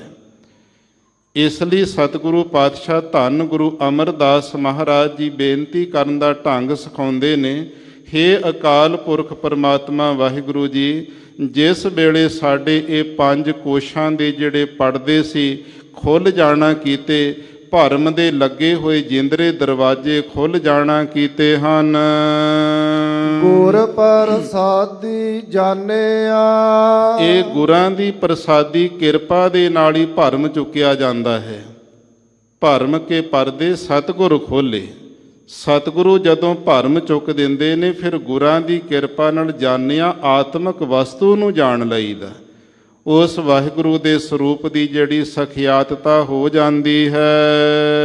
ਸਾਚੀ ਲਿਵ ਲਾਗੀ ਹੈ ਭੀਤਰ, ਹੁਣ ਐਸੀ ਸਾਡੀ ਜਿਹੜੀ ਬਿਰਤੀ ਸੀ ਇਹ ਬ੍ਰਹਮਾਕਾਰ ਹੋ ਕਰਕੇ ਅੰਤਰਮੁਖੀ ਹੋ ਗਈ। ਲਿਵ ਜਿਹੜੀ ਹੈ ਸੁਰਤ ਪਰਮਾਤਮਾ ਵਾਹਿਗੁਰੂ ਜੀ ਦੇ ਅੰਦਰ ਉਹਦੇ ਸਰੂਪ ਦੇ ਵਿੱਚ ਲੱਗ ਗਈ ਹੈ, ਜੁੜ ਜਾਣਾ ਕੀਤੀ ਹੈ। ਸਤਿਗੁਰ ਸਿਉ ਮਨ ਮਾਨਿਆ, ਜਦੋਂ ਪਰਮਾਤਮਾ ਕਿਰਪਾ ਕਰ ਦਿੰਦਾ ਤੇ ਉਹਦੀ ਸੁਰਤ ਇਕਾਗਰ ਹੋ ਕਰਕੇ ਅੰਤਰਮੁਖੀ ਬਿਰਤੀ ਬਣ ਜਾਂਦੀ, ਫਿਰ ਇਹ ਜੀਵ ਦਾ ਜਿਹੜਾ ਮਨ ਸਤਿਗੁਰ ਸਿਉ ਮਨ ਮਾਨਿਆ, ਗੁਰੂ ਸਾਹਿਬ ਦੇ ਨਾਲ ਮਨ ਦਾ ਸਹਿਮਤ ਹੁੰਦਾ ਹੈ। ਓਨੀ ਦੇਰ ਮਨ ਨਹੀਂ ਮੰਨਦਾ ਜਿੰਨੀ ਦੇਰ ਕਿਰਪਾ ਨਹੀਂ ਪਰਮੇਸ਼ਰ ਵਾਹਿਗੁਰੂ ਜੀ ਦੀ ਹੋ ਜਾਂਦੀ। ਕਿੰਨਾ ਅਸੀਂ ਕਹਿੰਦੇ ਗੁਰੂ ਵਾਲੇ ਬਣੋ ਤੇ ਕਿੰਨੇ ਕੁ ਲੋਕ ਬਣਦੇ ਨੇ। ਅਕਾਲ ਪੁਰਖ ਪਰਮਾਤਮਾ ਵਾਹਿਗੁਰੂ ਕਿਰਪਾ ਕਰ ਦੇਵੇ ਤੇ ਨਾਲ ਫਿਰ ਜੀਵ ਦੇ ਜਿਹੜੇ ਕੋਈ ਐਸੇ ਕਰਮ ਹਨ, ਨਿਸ਼ਕਾਮ ਕਰਮ ਜਾਗ ਪੈਣ। ਬੰਦਾ ਜਿੰਨੇ ਕਰਮ ਕਰਦਾ ਸਕਾਮੀ ਹੋ ਕੇ ਕਰਦਾ, ਕਾਮਨਾ ਰੱਖ ਕੇ ਕਰਦਾ। ਮੈਂ 40 ਦਿਨ ਪਾਠ ਕਰਾਂਗਾ, ਇੰਨੇ ਦਿਨ ਸੇਵਾ ਕਰਾਂਗਾ, ਆਹ ਕਾਮਨਾ ਪੂਰੀ ਹੋ ਜਾਵੇ, ਤੇ ਓਨਾ ਕੁਝ ਕਰੀ ਜਾਂਦਾ, ਓਨਾ ਕੁਝ ਲਈ ਜਾਂਦਾ। ਜਦੋਂ ਨਿਸ਼ਕਾਮ ਹੋ ਗਿਆ, ਪਰਮਾਤਮਾ ਵਾਹਿਗੁਰੂ ਜੀ ਦਾ ਚਿੰਤਨ ਸਿਮਰਨ ਕਰਨ ਤੇ ਜੁਟ ਗਿਆ, ਤੇ ਫਿਰ ਉੱਥੇ ਮੰਗਣ ਦੀ ਵੀ ਕੋਈ ਲੋੜ ਨਹੀਂ ਪੈਂਦੀ। ਸਭ ਕੁਝ ਆਟੋਮੈਟਿਕ ਹੀ ਅਕਾਲ ਪੁਰਖ ਪਰਮਾਤਮਾ ਵਾਹਿਗੁਰੂ ਝੋਲੀਆਂ ਭਰੀ ਜਾਂਦਾ, ਤੇ ਸਤਿਗੁਰੂ ਦੇ ਨਾਲ ਫਿਰ ਮਨ ਗੁਰਮੁਖ ਪਿਆਰੇ ਦਾ ਉੱਥੇ ਸਹਿਮਤ ਹੋ ਜਾਂਦਾ, ਮੰਨ ਜਾਂਦਾ ਹੈ। ਸੋ ਸਾਧ ਸੰਗਤ ਜੀ, ਇਹ ਧੰਨ ਪਿਤਾ ਗੁਰੂ ਅਮਰਦਾਸ ਮਹਾਰਾਜ ਸਾਹਿਬ ਜੀ ਨੇ ਅੰਮ੍ਰਿਤ ਵੇਲੇ ਸੱਚਖੰਡ ਸ੍ਰੀ ਹਰਿਮੰਦਰ ਸਾਹਿਬ ਜੀ ਤੋਂ ਸਾਨੂੰ ਪਾਵਨ ਸ੍ਰੀ ਮੁਖ ਵਾਕ ਬਖਸ਼ਿਆ, ਉਸ ਦੀ ਵਿਚਾਰ ਆਪਾਂ ਰਲ ਮਿਲ ਕੇ ਕੀਤੀ ਹੈ। ਆਓ ਹੁਣ ਜੋ ਲੜੀਵਾਰ ਗੁਰ ਸ਼ਬਦ ਦੀ ਵਿਚਾਰ ਇਹਨਾਂ ਪਾਵਨ ਪਵਿੱਤਰ ਸਥਾਨਾਂ 'ਤੇ ਚੱਲ ਰਹੀ ਹੈ, ਪਿਆਰ ਸਤਿਕਾਰ ਦੇ ਨਾਲ ਸ਼ਰਵਣ ਕਰੀਏ ਜੀ। ਇਹੋ ਮਨ ਮੈਗਲ ਕਹਾਂ ਬਸੀਅਲੇ, ਧੰਨ ਸ਼੍ਰੀ ਗੁਰੂ ਨਾਨਕ ਦੇਵ ਸਾਹਿਬ ਮਹਾਰਾਜ ਜੀ ਦੀ ਜਿਹੜੀ ਪਾਵਨ ਬਾਣੀ ਹੈ, ਸਿੱਧ ਗੋਸ਼ਟ। ਸਿੱਧਾਂ ਦੇ ਨਾਲ ਗੋਸ਼ਟੀ ਹੋਈ ਸਤਿਗੁਰਾਂ ਦੀ। ਗੋਸ਼ਟ ਦਾ ਅਰਥ ਹੁੰਦਾ ਗੋ ਬਾਣੀ, ਇਸ਼ਟ ਪਿਆਰ ਵਾਲੀ। ਸਿੱਧਾਂ ਵਿੱਚ ਬੜਾ ਮਾਣ ਸੀ, ਹੰਕਾਰ ਸੀ, ਟੇਢੇ ਮੇਢੇ ਸਤਿਗੁਰਾਂ ਨੂੰ ਸ਼ਬਦ ਬੋਲਦੇ ਸਨ, ਸਵਾਲ ਵੀ ਬੜੇ ਟੇਢੇ ਕੀਤੇ ਉਹਨਾਂ ਨੇ।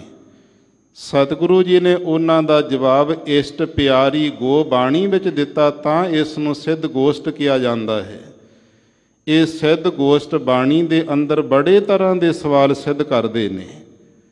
ਇਸ ਬਾਣੀ ਦੀਆਂ ਜਿਹੜੀਆਂ 63 ਪੌੜੀਆਂ ਪਿਛਲੀ ਕਥਾ ਵਿੱਚ ਸੰਪੂਰਨ ਹੋ ਚੁੱਕੀਆਂ, 64ਵੀਂ ਪੌੜੀ ਅੱਜ ਆਰੰਭ ਹੋ ਰਹੀ ਹੈ। ਸਤਿਗੁਰੂ ਪਾਤਸ਼ਾਹ ਮਹਾਰਾਜ ਜੀ ਦੇ ਸਾਹਮਣੇ ਸਿੱਧਾਂ ਨੇ ਸਵਾਲ ਰੱਖਿਆ, ਕਹਿਣ ਲੱਗੇ, ਇਹੋ ਮਨ ਮੈਂਗਲ ਕਹਾਂ ਬਸੀਅਲੇ। ਗੁਰੂ ਨਾਨਕ ਸਾਹਿਬ ਸਾਨੂੰ ਦੱਸੋ, ਇਹ ਜਿਹੜਾ ਮਨ ਹੈ ਸਾਡਾ ਮੈਂਗਲ, ਇਹ ਮਸਤ ਹਾਥੀ ਵਰਗਾ ਹੈ। ਹਾਥੀ ਵਰਗਾ ਬਹੁਤ ਵੱਡਾ ਮਨ, ਇਹ ਮਨ ਦਾ ਕਹਾਂ ਬਸੀਅਲੇ, ਵਾਸਾ ਕਿੱਥੇ ਹੈ? ਮਨ ਰਹਿੰਦਾ ਕਿਹੜੀ ਜਗ੍ਹਾ ਤੇ, ਮਨ ਟਿਕਦਾ ਕਿੱਥੇ ਹੈ?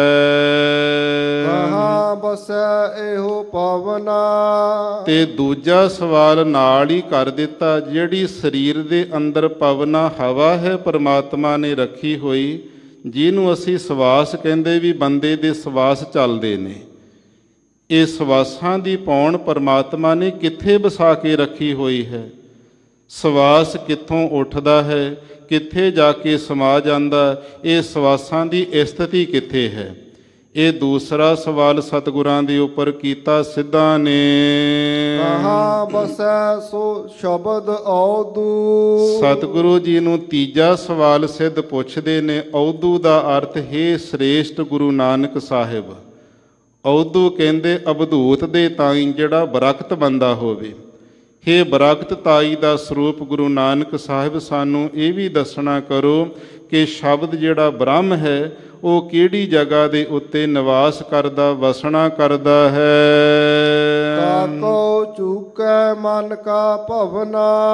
ਤੇ ਚੌਥਾ ਪ੍ਰਸ਼ਨ ਜਿਹੜਾ ਸਵਾਲ ਇਹਨਾਂ ਨੇ ਨਾਲ ਇਹ ਕਹਿ ਦਿੱਤਾ, ਕਹਿੰਦੇ ਤਾਂ ਕੋ ਚੂਕੈ ਮਨ ਕਾ ਭਵਨਾ। ਤਾਂ ਕੋ ਦਾ ਅਰਥ ਹੈ ਤਿਸ ਬ੍ਰਹਮ ਸਰੂਪ ਨੂੰ ਜਾਣ ਕਰਕੇ ਮਨ ਦਾ ਭਵਨਾ ਕਹੀਏ, ਜੂਨਾਂ ਵਿੱਚ ਭਟਕਣਾ, ਮਨ ਦਾ ਜੂਨਾਂ ਵਿੱਚ ਘਮਾਉਣਾ ਜੀਵ ਨੂੰ, ਇਹ ਕਿਵੇਂ ਚੁੱਕਿਆ ਜਾ ਸਕਦਾ। ਇਹ ਚਾਰ ਸਵਾਲ ਗੁਰੂ ਨਾਨਕ ਸਾਹਿਬ ਜੀ ਦੇ ਅੱਗੇ ਰੱਖ ਦਿੱਤੇ ਨੇ। ਕਹਿਣ ਲੱਗੇ ਇਹ ਵੀ ਸਾਨੂੰ ਕਿਰਪਾ ਕਰਕੇ ਦੱਸੋ ਕਿ ਜਿਹੜਾ ਐਸਾ ਇਹ ਮਨ ਹੈ ਸਾਡਾ, ਇਹਦਾ ਆਉਣਾ ਜਾਣਾ, ਜੂਨਾਂ ਵਿੱਚ ਘੁੰਮਣਾ, ਇਹ ਕਿਵੇਂ ਚੁੱਕਿਆ ਜਾ ਸਕਦਾ ਹੈ। ਨਦਰ ਕਰੇ ਤਾਂ ਸਤਿਗੁਰ ਮੇਲੇ। ਹੁਣ ਇਹਨਾਂ ਸਵਾਲਾਂ ਦੇ ਵਿੱਚੋਂ ਗੁਰੂ ਨਾਨਕ ਸਾਹਿਬ ਜੀ ਚੌਥੇ ਸਵਾਲ ਦਾ ਜਵਾਬ ਪਹਿਲਾਂ ਦਿੰਦੇ ਨੇ। ਸਿੱਧ ਗੋਸ਼ਟ ਦੀਆਂ ਪੰਕਤੀਆਂ ਦੇ ਇਹਨਾਂ ਦੇ ਅਰਥ ਕਰਨੇ ਬੜੇ ਕਠਿਨ ਹਨ। ਕਈ ਵਾਰੀ ਦੋ ਪੌੜੀਆਂ ਛੱਡ ਕੇ ਇੱਕ ਵਿੱਚ ਅੱਗੇ ਸਵਾਲ ਹੈ ਤੇ ਅੱਗੇ ਤੀਸਰੀ ਪੌੜੀ ਵਿੱਚੋਂ ਉਹਦਾ ਜਵਾਬ ਚੁੱਕਣਾ ਪੈਂਦਾ। ਸਤਿਗੁਰੂ ਪਾਤਸ਼ਾਹ ਮਹਾਰਾਜ ਸਾਹਿਬ ਜੀ ਹੁਣ ਚੌਥਾ ਜਿਹੜਾ ਇਹਨਾਂ ਨੇ ਸਵਾਲ ਕੀਤਾ ਸੀ ਕਿ ਮਨ ਦਾ ਜਿਹੜਾ ਭਵਨਾ ਹੈ, ਘੁੰਮਣਾ ਜੂਨਾਂ ਦੇ ਵਿੱਚ, ਕਿਵੇਂ ਚੁੱਕਿਆ ਜਾ ਸਕਦਾ। ਗਰੀਬ ਨਵਾਜ਼ ਸਤਿਗੁਰੂ ਜਵਾਬ ਦਿੰਦੇ, ਨਦਰ ਕਰੇ ਤਾਂ ਸਤਿਗੁਰ ਮੇਲੇ।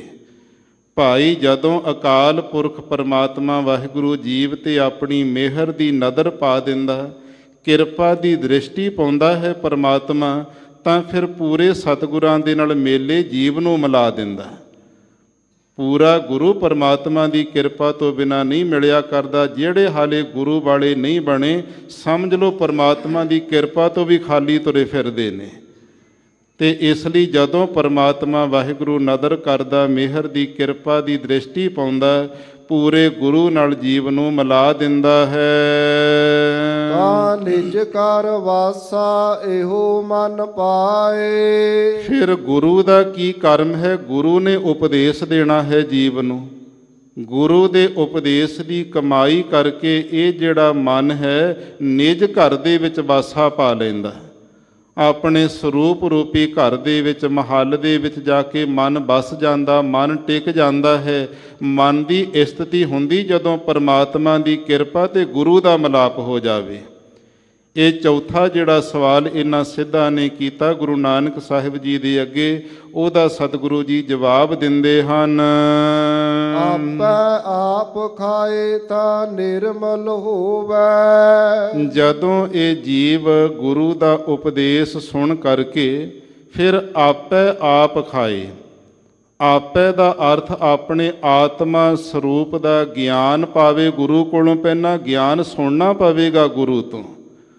ਜਦੋਂ ਗੁਰੂ ਕੋਲੋਂ ਗਿਆਨ ਸੁਣਿਆ, ਫਿਰ ਇਸ ਜੀਵ ਨੇ ਕਮਾਈ ਕੀਤੀ, ਸ਼ਬਦ ਨੂੰ ਕਮਾਉਣਾ ਕੀਤਾ। ਫਿਰ ਅੰਦਰ ਜਿਹੜਾ ਆਪਾ ਭਾਵ ਸੀ, ਦੇਹ ਅਧਿਆਸ ਚੁੱਕੀ ਫਿਰਦਾ ਸੀ, ਹੰਗਤਾ ਸੀ ਜੀਵ ਦੇ ਅੰਦਰ, ਪਦਾਰਥਾਂ ਦੀ ਮਮਤਾ ਮੇਰ ਕਰੀ ਜਾਂਦਾ ਸੀ। ਇਹ ਖਾਏ ਜਦੋਂ ਅੰਦਰੋਂ ਖਾ ਲਈ, ਖਤਮ ਕਰ ਦਿੱਤੀ। ਗੁਰੂ ਦਾ ਉਪਦੇਸ਼ ਸੁਣ ਕਰਕੇ ਤੇ ਗਿਆਨ ਦੇ ਸੰਯੁਕਤ ਹੋ ਕੇ ਜਦੋਂ ਆਪਾ ਭਾਵ ਖਾ ਲਿਆ, ਇਹਨੇ ਖਤਮ ਕਰ ਦਿੱਤਾ। ਨਿਰਮਲ ਹੋਵੇ, ਫਿਰ ਇਹ ਮਨ ਨਿਰਮਲ ਹੁੰਦਾ, ਮੈਲਾਂ ਕੱਟੀਆਂ ਜਾਂਦੀਆਂ, ਉਜਲਤਾਈ ਦਾ ਸਰੂਪ ਬਣ ਜਾਂਦਾ ਹੈ। ਧਾਵਤ ਵਰਜ ਰਹਾਏ। ਤੇ ਧਾਵਤ ਦਾ ਅਰਥ ਜਿਹੜਾ ਦੌੜਿਆ ਜਾਂਦਾ ਹੈ, ਧਾਵਾ ਕਰਕੇ ਜੂਨਾਂ ਵੱਲ ਨੂੰ ਖਿੱਚੀ ਤੁਰਿਆ ਜਾਂਦਾ ਮਨ। ਇਹ ਮਨ ਤਾਂ ਉਹੀ ਹੈ, ਜੂਨਾਂ ਬਦਲੀ ਜਾਂਦੀਆਂ ਨੇ। ਕਿਉਂਕਿ ਜਨਮ ਜਨਮ ਕੀ ਇਸ ਮਨ ਕੋ ਮਲ ਲਾਗੀ, ਕਾਲਾ ਹੋਆ ਸਿਆਹੋ, ਖਨਲੀ ਧੋਤੀ ਉਜਲੀ ਨਾ ਹੋਵੀ, ਜੇ ਸੋ ਧੋਵਣ ਪਾਹੋ। ਇਹ ਜਿਹੜਾ ਮਨ ਹੈ ਇਹ ਬਾਰ-ਬਾਰ ਜੂਨਾਂ ਦੇ ਵੱਲ ਨੂੰ ਧਾਵਾ ਦੇ ਕੇ, ਹੱਲਾ ਦੇ ਕਰਕੇ ਜੀਵ ਨੂੰ ਖਿੱਚੀ ਤੁਰਿਆ ਜਾਂਦਾ। ਫਿਰ ਧਾਵਤ ਵਰਜ ਰਹਾਵੈ। ਐਸੇ ਮਨ ਨੂੰ ਧਾਵਤ ਦੌੜੇ ਜਾਂਦੇ ਨੂੰ ਵਰਜ ਰੋਕ ਕਰਕੇ ਰਹਾਏ ਰੱਖਿਆ ਜਾ ਸਕਦਾ ਹੈ। ਕਿਉ ਮੂਲ ਪਛਾਣੈ ਆਤਮ ਜਾਣੈ। ਇਹ ਚੌਥੇ ਜਿਹੜੇ ਪ੍ਰਸ਼ਨ ਦਾ ਜਵਾਬ ਗੁਰੂ ਨਾਨਕ ਸਾਹਿਬ ਜੀ ਨੇ ਦੇ ਦਿੱਤਾ, ਤੇ ਹੁਣ ਸਿੱਧਾ ਨੇ ਪੰਜਵਾਂ ਸਵਾਲ ਅੱਗੇ ਰੱਖ ਦਿੱਤਾ ਹੈ। ਤਿੰਨ ਜਿਹੜੇ ਪਹਿਲੇ ਸਵਾਲ ਨੇ ਉਹਨਾਂ ਦੇ ਅਗਲੀ ਪੌੜੀ ਵਿੱਚ ਜਾ ਕੇ ਸਤਿਗੁਰੂ ਜੀ ਨੇ ਜਵਾਬ ਦੇਣੇ ਨੇ, ਤੇ ਅਗਲਾ ਜਿਹੜਾ ਸਵਾਲ ਪੰਜਵਾਂ ਰੱਖ ਦਿੱਤਾ, ਕਿਉਂ ਮੂਲ ਪਛਾਣੈ। ਇਹ ਜਿਹੜਾ ਜੀਵ ਹੈ ਆਪਣੇ ਮੂਲ ਨੂੰ ਮੁੱਢ ਨੂੰ ਕਿੱਥੋਂ ਉਪਜੈ ਕਹਿ ਰਹਿ ਕਹਿ ਮਾਹੇ ਸਮਾਵੈ। ਜੀ ਜੰਤ ਸਭ ਖਸਮ ਕੇ ਕੌਣ ਕੀਮਤ ਪਾਵੈ। ਤੇਰਾ ਮੂਲ ਕੀ ਹੈ, ਮੁੱਢ ਕੀ ਹੈ, ਕਿੱਥੋਂ ਤੂੰ ਪੈਦਾ ਹੋਇਆ, ਕਿੱਥੇ ਰਹਿ ਰਿਹਾ, ਕੱਲ ਨੂੰ ਕਿੱਥੇ ਜਾ ਕੇ ਤੂੰ ਸਮਾ ਜਾਣਾ। ਉਸ ਮੂਲ ਸਰੂਪ ਨੂੰ ਕਿਉਂ ਮੂਲ ਪਛਾਣੈ, ਕਿਵੇਂ ਪਛਾਨਣਾ ਕਰੇ, ਇਹ ਜੀਵ ਕਿਵੇਂ ਜਾਣਨਾ ਕਰੇ। ਇਹ ਪੰਜਵਾਂ ਸਵਾਲ ਸਤਿਗੁਰਾਂ ਦੇ ਅੱਗੇ ਰੱਖ ਦਿੱਤਾ। ਛੇਵਾਂ ਸਵਾਲ ਰੱਖਿਆ, ਕਹਿੰਦੇ ਆਤਮ ਜਾਣੈ। ਆਪਣਾ ਜਿਹੜਾ ਆਤਮਾ ਸਵਰੂਪ ਹੈ, ਪਰਮੇਸ਼ਰ ਵਾਹਿਗੁਰੂ ਦੀ ਜੋਤ ਹੈ, ਉਹਨੂੰ ਇਹ ਜੀਵ ਕਿਵੇਂ ਜਾਣਨਾ ਕਰੇਗਾ। ਕਿਉ ਸਸ ਕਰ ਸੂਰ ਸਮਾਵੈ। ਤੇ ਸੱਤਵਾਂ ਸਵਾਲ ਫਿਰ ਗੁਰੂ ਨਾਨਕ ਸਾਹਿਬ ਜੀ ਤੇ ਕਰ ਦਿੱਤਾ। ਸਿੱਧਾ ਨੂੰ ਜਵਾਬ ਦੇਣੇ ਬੜੇ ਔਖੇ ਸਨ। ਇਹ ਸਵਾਲ ਤੇ ਸਵਾਲ ਗੁਰੂ ਨਾਨਕ ਸਾਹਿਬ ਜੀ ਨੂੰ ਕਰਦੇ ਪਏ ਨੇ ਵੀ ਸ਼ਾਇਦ ਕੋਈ ਸਵਾਲ ਦਾ ਜਵਾਬ ਗੁਰੂ ਸਾਹਿਬ ਨੂੰ ਨਾ ਆਵੇ, ਅਸੀਂ ਉਥੋਂ ਗੁਰੂ ਨਾਨਕ ਸਾਹਿਬ ਨੂੰ ਆਪਣਾ ਚੇਲਾ ਬਣਾ ਲਵਾਂਗੇ। ਸੱਤਵਾਂ ਜਿਹੜਾ ਸਵਾਲ ਰੱਖਿਆ ਬਹੁਤ ਵੱਡਾ, ਕਹਿਣ ਲੱਗੇ ਕਿਉਂ ਸੱਸ ਘਰ ਸੂਰ ਸਮਾਵੇ। ਤੇ ਜਿਹੜਾ ਸੱਸ ਨਾਮ ਹੈ ਚੰਦਰਮਾ ਦਾ, ਸੂਰ ਨਾਮ ਹੈ ਸੂਰਜ ਦਾ। ਕਹਿੰਦੇ ਚੰਦਰਮਾ ਦੇ ਘਰ ਅੰਦਰ ਸੂਰਜ ਆ ਕਰਕੇ ਕਿਵੇਂ ਸਮਾਉਣਾ ਕਰੇਗਾ। ਇਹਦਾ ਭਾਵ ਕਹਿਣਾ ਕੀ ਚਾਹੁੰਦੇ ਸੀ ਸਿੱਧ ਲੋਕ, ਕਿ ਜਿਹੜੀ ਜੀਵ ਦੇ ਅੰਦਰ ਅਵਿਦਿਆ ਦੀ ਰਾਤ ਪਈ ਹੋਈ ਹੈ, ਇਹ ਅੰਤਸ਼ਕਰਨ ਰੂਪੀ ਚੰਦਰਮਾ ਦੇ ਵਿੱਚ ਹੈ, ਤੇ ਇਹਦੇ ਵਿੱਚ ਆ ਕਰਕੇ ਅੰਤਸ਼ਕਰਨ ਦੇ ਅੰਦਰ ਗਿਆਨ ਦਾ ਚਾਨਣ ਦੇਣ ਵਾਲਾ ਗਿਆਨ ਰੂਪੀ ਸੂਰਜ ਕਿਵੇਂ ਆ ਕੇ ਸਮਾਵੇਗਾ।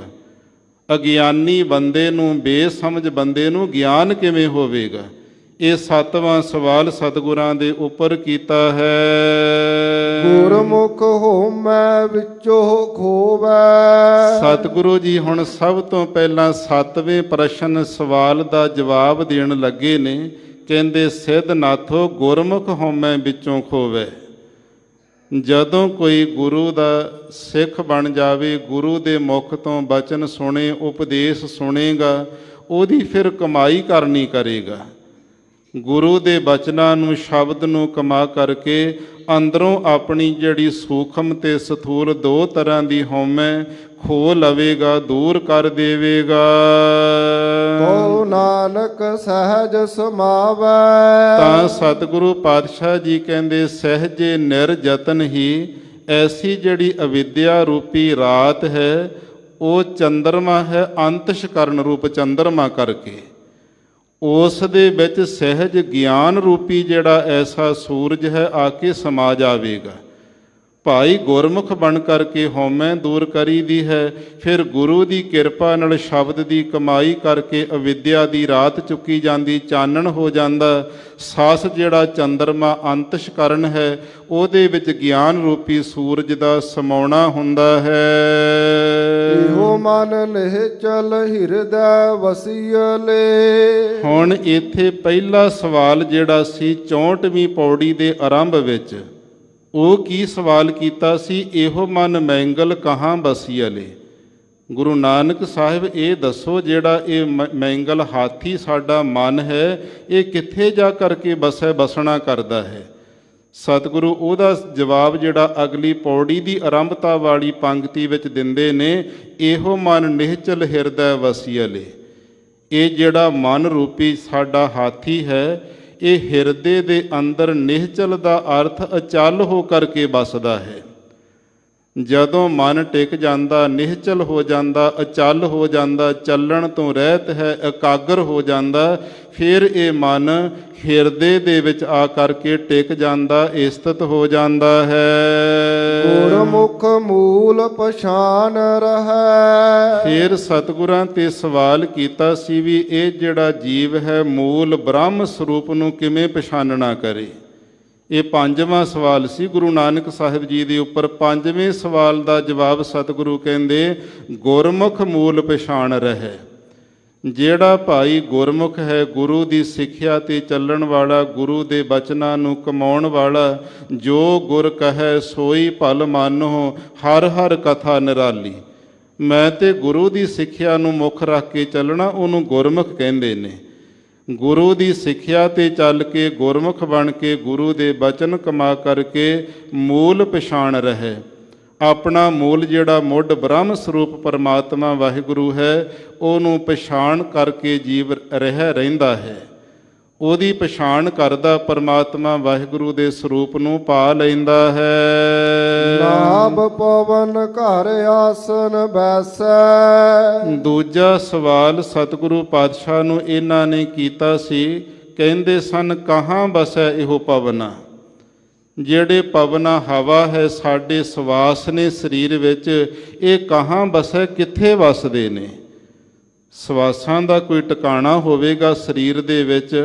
ਕਿਹੜੀ ਜਗ੍ਹਾ ਤੋਂ ਸਵਾਸ ਉੱਠਦਾ, ਕਿਹੜੀ ਜਗ੍ਹਾ ਤੇ ਜਾ ਕੇ ਸਮਾ ਜਾਂਦਾ? ਸਤਿਗੁਰੂ ਪਾਤਸ਼ਾਹ ਮਹਾਰਾਜ ਜੀ ਕਹਿੰਦੇ ਨਾਭ ਪਵਨ ਘਰ ਆਸਣ ਬੈਸੈ। ਇਸ ਲਈ ਭਾਈ ਜਿਹੜੀ ਸਾਡੇ ਸਰੀਰ ਦੇ ਅੰਦਰ ਨਾਭੀ ਹੈ, ਤੇ ਇੱਥੇ ਪਰਮਾਤਮਾ ਵਾਹਿਗੁਰੂ ਜੀ ਨੇ ਪਵਨ ਜਿਹੜੀ ਹਵਾ ਰੱਖੀ ਹੋਈ ਹੈ, ਇੱਥੇ ਸਾਡੇ ਸਵਾਸ ਆਸਣ ਲਾ ਕਰਕੇ ਬੈਸੈ ਇਸਤਤ ਹੁੰਦੇ ਟਿਕਦੇ ਨੇ।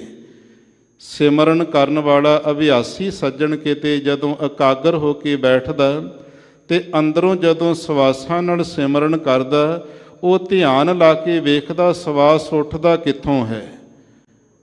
ਨਾਭੀ ਦੇ ਦੁਆਲੇ ਪ੍ਰਾਣ ਤੇ ਅਪਾਨ ਵਾਯੂ ਦੀ ਜਦੋਂ ਗੰਢ ਖੁੱਲ੍ਹਦੀ ਤੇ ਬੰਦੇ ਦਾ ਸਰੀਰ ਉਦੋਂ ਹੀ ਛੁੱਟਦਾ ਹੈ। ਇਹ ਜਿਹੜੇ ਐਸੇ ਸਵਾਸ ਨਾਭੀ ਦੇ ਦੁਆਰੇ ਇਸ ਤਰ੍ਹਾਂ ਘੁੰਮਦੇ ਨੇ, ਤੇ ਜਿਸ ਪ੍ਰਕਾਰ ਸਾਧ ਸੰਗਤ ਜੀ ਕੋਈ ਭਮੀਰੀ ਘੁੰਮਦੀ ਹੋਵੇ, ਉਹਦੇ ਵਿਚਕਾਰ ਇੱਕ ਧੁਰਾ ਹੁੰਦਾ, ਉਹਦੇ ਆਲੇ ਦੁਆਲੇ ਇਸ ਪ੍ਰਕਾਰ ਇਹ ਸਾਰੇ ਘੁੰਮ ਰਹੇ ਨੇ। ਜਾਂ ਕਿੱਲੀ ਦੇ ਦੁਆਲੇ ਚੱਕੀ ਘੁੰਮਦੀ ਹੈ, ਕਿੱਲੀ ਦੀ ਨਿਆਈ ਨਾਭੀ ਹੈ, ਚੱਕੀ ਦੀ ਨਿਆਈ ਇਹ ਸਵਾਸ ਘੁੰਮਦੇ ਨੇ। ਇੱਥੋਂ ਸਵਾਸ ਉੱਠਦਾ ਹੈ ਤੇ ਇੱਥੇ ਜਾ ਕੇ ਸਵਾਸ ਸਾਡਾ ਨਾਭੀ ਵਿੱਚ ਹੀ ਸਮਾ ਜਾਂਦਾ। ਉਹ ਬਚਨ ਇੱਥੇ ਗੁਰੂ ਨਾਨਕ ਸਾਹਿਬ ਸਿੱਧਾ ਨੂੰ ਜਵਾਬ ਦਿੰਦੇ ਨੇ। ਸਤਿਗੁਰੂ ਕਹਿੰਦੇ ਨਾਭ ਪਵਨ ਘਰ ਆਸਣ ਵੈਸੈ। ਭਾਈ ਜਿਹੜੀ ਐਸੀ ਸਾਡੀ ਇਹ ਨਾਭੀ ਹੈ, ਇਸ ਦੇ ਵਿੱਚ ਹੀ ਪਰਮਾਤਮਾ ਨੇ ਸਵਾਸ ਸਥਿਤ ਕਰਕੇ ਟਿਕਾਏ ਹੋਏ ਨੇ। ਇੱਥੋਂ ਉੱਠਦੇ ਨੇ, ਇੱਥੇ ਜਾ ਕੇ ਸਵਾਸ ਟਿਕ ਜਾਂਦੇ ਹਨ। ਗੁਰਮੁਖ ਖੋਜਤ ਤਤ ਲਹੈ। ਤੇ ਹੁਣ ਅੱਗੇ ਫਿਰ ਸਤਿਗੁਰੂ ਪਾਤਸ਼ਾਹ ਨੂੰ ਇਹਨਾਂ ਨੇ 6ਵਾਂ ਸਵਾਲ ਕੀਤਾ ਸੀ ਆਤਮ ਜਾਣੈ। ਜਿਹੜੀ ਆਤਮਾ ਵਸਤੂ ਹੈ, ਪਰਮਾਤਮਾ ਵਾਹਿਗੁਰੂ ਜੀ ਦਾ ਸਰੂਪ ਹੈ, ਉਹਨੂੰ ਜੀਵ ਕਿਵੇਂ ਜਾਣਨਾ ਕਰੇ? ਸਤਿਗੁਰੂ ਜੀ ਕਹਿੰਦੇ ਸਿੱਧ ਨਾਥੋ ਗੁਰਮੁਖ ਖੋਜਤ ਤਤ ਲਹੈ। ਜਦੋਂ ਕੋਈ ਗੁਰੂ ਦਾ ਪਿਆਰਾ ਗੁਰੂ ਦੇ ਬਚਨ ਸੁਣੇਗਾ, ਫਿਰ ਕਮਾਵੇਗਾ, ਤੇ ਫਿਰ ਆਪਣੇ ਆਪੇ ਦੀ ਖੋਜਤ ਕਹੀਏ ਖੋਜ ਕਰੇਗਾ ਕਿ ਮੈਂ ਕੀ ਹਾਂ, ਮੈਂ ਸਰੀਰ ਨਹੀਂ ਹਾਂ, ਮੈਂ ਗਿਆਨ ਇੰਦਰੇ ਕਰਮ ਇੰਦਰੇ ਨਹੀਂ ਹਾਂ, ਮੈਂ ਸਵਾਸ ਨਹੀਂ ਹਾਂ। ਇਹਨਾਂ ਸਵਾਸਾਂ ਤੋਂ ਉੱਪਰ ਸਾਰਿਆਂ ਨੂੰ ਚਲਾਉਣ ਵਾਲਾ ਮੈਂ ਤੇ ਆਤਮਾ ਪਰਮਾਤਮਾ ਦਾ ਰੂਪ ਹਾਂ, ਪਰਮੇਸ਼ਰ ਵਾਹਿਗੁਰੂ ਦਾ ਸਰੂਪ ਹਾਂ। ਮੈਂ ਆਪਣਾ ਜਿਹੜੀ ਮੇਰੀ ਆਤਮਾ ਹੈ, ਇਹ ਕਿਸ ਪ੍ਰਕਾਰ ਜੀਵ ਜਾਣੇਗਾ? ਜਦੋਂ ਗੁਰਮੁਖ ਬਣੇਗਾ, ਗੁਰਮੁਖ ਬਣ ਕੇ ਆਪਣੇ ਆਪੇ ਦੀ ਖੋਜ ਕਰੇਗਾ, ਫਿਰ ਤਤ ਜਿਹੜਾ ਸਿਧਾਂਤ ਰੂਪ ਪਰਮਾਤਮਾ ਬ੍ਰਹਮ ਹੈ, ਉਸ ਨੂੰ ਲਹਿ ਪ੍ਰਾਪਤ ਕਰ ਲਵੇਗਾ। ਉਹ ਸ਼ਬਦ ਨਿਰੰਤਰ ਨਿਜ ਕਰ ਆਛੈ। ਤੇ ਤੀਸਰਾ ਜਿਹੜਾ ਸਵਾਲ ਸਤਿਗੁਰਾਂ ਦੇ ਉੱਪਰ ਇਹਨਾਂ ਸਿੱਧਾਂ ਨੇ ਕੀਤਾ ਸੀ ਕਹਾਂ ਵਸੈ ਸੋ ਸ਼ਬਦ ਔਧੂ।